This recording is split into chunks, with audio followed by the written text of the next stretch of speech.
Stop talking about comic books or I'll kill you. I don't care if the Hulk could defeat. Hey there, comic fam. Bullseye Bob here, and welcome to Everything Comics. And welcome to an impromptu episode, just kind of out of the blue. I got excited about something, and I had to put a video out about it because this is incredible stuff.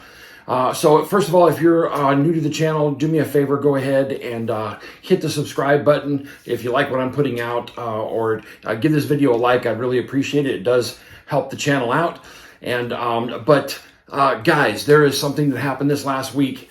I was watching Comic Tom on his top 10 video, and he mentioned that a book was coming out called Star Wars Visions. And not only was it coming out, but there was a couple of things that were really exciting that he talked about. Number one that really piqued my interest was the book itself is drawn by Takashi Okazaki, who is one of my favorite artists. He did Afro Samurai. He's done he did Batman Ninja. He did all the animation for it. He's done numerous things doing artwork for Ghost of Tsushima. I just love his artwork. It's incredible. So when I found out that this book, Visions, was coming out, Star Wars Visions was coming out, and it was illustrated by him, number one, and then number two, that it was based on the Ronin character that we got to see in the Star Wars Visions Duel episode that came out on Disney Plus, which was basically Star Wars based in feudal Japan. I was all over it and got really excited about it. And then he brought out this news that Kessel Run Comics, this guy had basically delved deeper into the pages of that comic book and found that there's a new character that the Ronin has come across, and he fleshed out that it's most likely Mace Windu. And that sent me through the roof, because Mace Windu is by far my favorite Jedi of all time. And so I got this mix of different things. You know, first of all, Takashi Okazaki doing the artwork, Mace Windu, one of my favorite characters, and then this alternate universe where Star Wars is based in feudal Japan. I eat all that stuff up. And of course, if Mace Windu is going to be inside of this, I've got to check it out. So I finally got the comic this week, and I read it, and I was blown away, because that new character that's Mace Windu, there is so much more going on with that character. And just like it took a Star Wars specialist to flesh out that there was Mace Windu on the pages here, it'll take a samurai expert, or specialist, I should say, to kind of show you what's going on with this character even more, because it's not just Mace Windu. Oh my gosh, I couldn't believe this. So bottom line is, there's a couple of things that Kessel Run Comics pointed out inside of this book that really lends towards Mace Windu. Number one, he talks about how he was struck by lightning and tossed off of a building. There's which of course, that's how we assumed that the end of Mace Windu happened in episode 3 of Star Wars.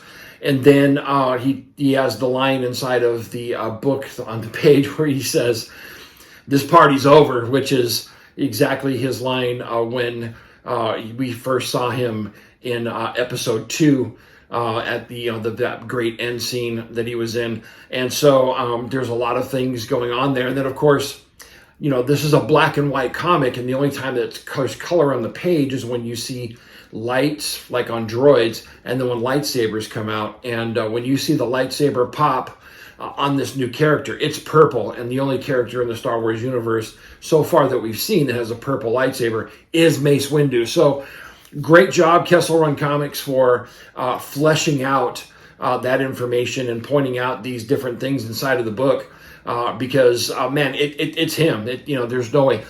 There's one more clue that lets me know that it's him, and I'm going to reveal that near the end of the video. But let me kind of delve in a little bit deeper into the other piece that is very exciting. If you're a samurai fan and you are into samurai movies, you're going to be you're going to flip out just like I did. I absolutely flipped out when I saw the pages of this book. So before I get into that, I don't know if I mentioned at the beginning of the video, if it sounds like my voice is not, it's normal. I'm not feeling so hot. I've been kind of I'm trying to fight off a bug, and I got some really raspy stuff going on in my throat. And so I'm just, anyway, if I don't sound myself, that's why, but I had to make this video. So anyway, I'm looking at the pages of this book, and the first thing that I notice is this character, when he arrives on the scene, he's blind. He's got a headband over his eyes, and he's got a cane, and they're basically, he's come up on this sort of secret place, and the Ronin is there, kind of away from everybody, relaxing, whatever. And so immediately, my eyebrows perk. Now, you guys know me. I have a thing about blind warriors, always have. That's why Daredevil is one of my favorite characters of all time. I'm a man of faith. I walk by faith and not by sight. My enemy is an unseen enemy that I must fight against. And so I've always had this affinity for blind warriors because it speaks to my faith. And so Daredevil is one of my favorite comic book characters of all time. There are numerous other characters in pop culture that I've gravitated towards because they're blind warriors, one of which is already in the Star Wars universe. Of course, Donnie Yen, he took on the role of Chirrut Imwe. I absolutely love that character. Again, very spiritual, a blind warrior, and a character that I really got behind. So here is this blind samurai, or at least this is a samurai world, right? So I'm assuming he's a samurai. He's got this great costume. Of course, the way Okazaki draws things, you just know that he's already a badass. So first, I'm already perking up. You got a blind guy coming up onto the scene, and so as they start talking, the Ronin shares his sake with him. And there's this scene where he basically goes, that's good. And this is indicative of a character that is very dear to me and is starting to unfold as I'm looking at these pages. And I'm like, can it be? Is this going where I think it's going? And then just a page later, this character offers to the Ronin to give him a massage. He offered to give him a massage, you guys. You have no idea.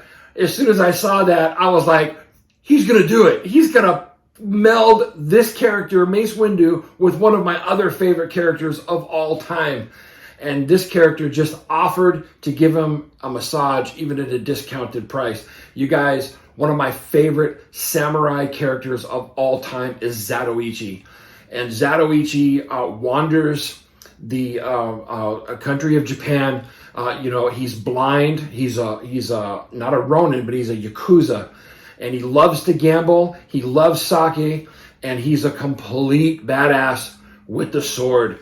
And all the Yakuza want to kill him because he's an affront to them. And every single time you see this guy in a movie, he takes out 30, 40, 50 people, and he's just incredible. But one of the hallmarks of him in the movies is not only is he wandering around with his cane, inside of that cane is a sword. He loves sake, and there's always a scene where he takes a sip and he has this moment where he's like, this is so good. And then there's always a scene inside of a Zatoichi movie where there's gambling that happens, and quite specifically with dice, that they use a wicker cup, to have the dice dealer shake up and then pour out on the table so that the dice come up and people are betting on what the numbers are, odd or even. And so on the very next page, there are a bunch of Ewoks, and they're playing dice, and they've got one of those wicker cups, and the blind guy looks over and says, I bet they're having fun. And I'm like, it's Zatoichi, man. He's just fleshed out Zatoichi. And then the glorious scene of all, just like Kessel Run Comics had showed, that purple lightsaber pops out.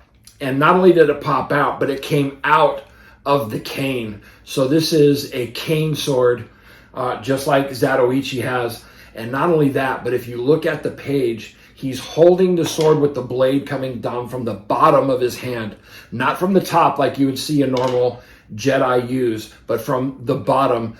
And Zatoichi, that's how he fights, with the sword coming out of the bottom of his hand. I flipped out. I jumped out of my seat. I jumped for joy, did a little dance, Bob getting his dance on, because they just melded. I mean, like, what universe is out there in the multiverse where there's a planet that is feudal Japan Star Wars, where they've melded Mace Windu with Zatoichi?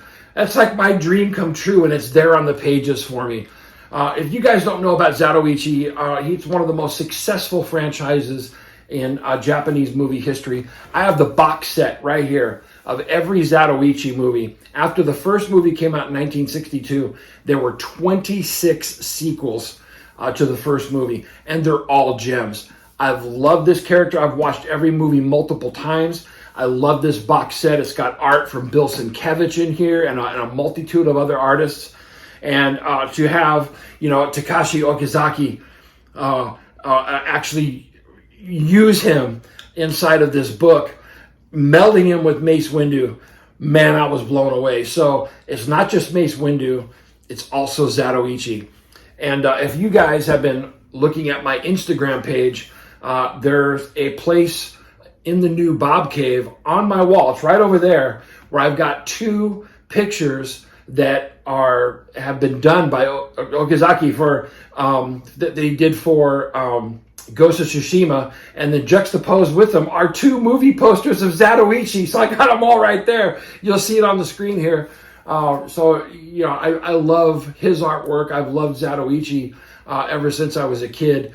And I love every single bit about that character. It was originally played by Shintaro Katsu, and he made a character that was just beloved by all, had 26 sequels to his first movie, and 4 seasons of TV, and I think each season comprised of over 30 episodes. So there is so much that Shintaro Katsu did with that character. I know there's a Zatoichi movie that came out in 2004.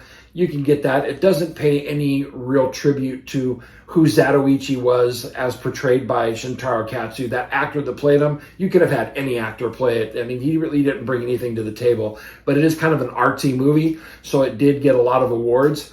But if you want to see the real Zatoichi, just pick up any. You don't have to pick up the first one. You don't have to start there, because it doesn't build on the story. It's kind of like Usagi Yojimbo, where it just picks up on him traveling around, and these things happen during his travels.